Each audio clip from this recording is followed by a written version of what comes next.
Excuse me, can I do a survey? Do you have time? Okay. Okay. Have you ever cooked at hostel before? No. No.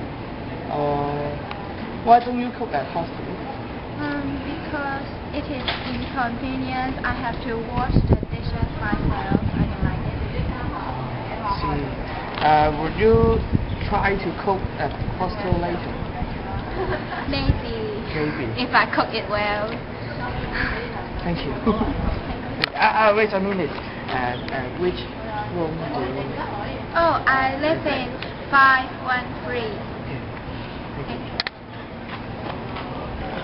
Excuse me.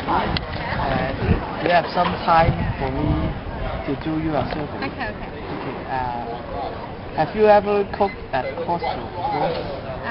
Yes. Yes. How often do you cook in hostel? Once per semester. Oh, I see. How about the type of food do you cook? Some vegetable and meat. Thank you.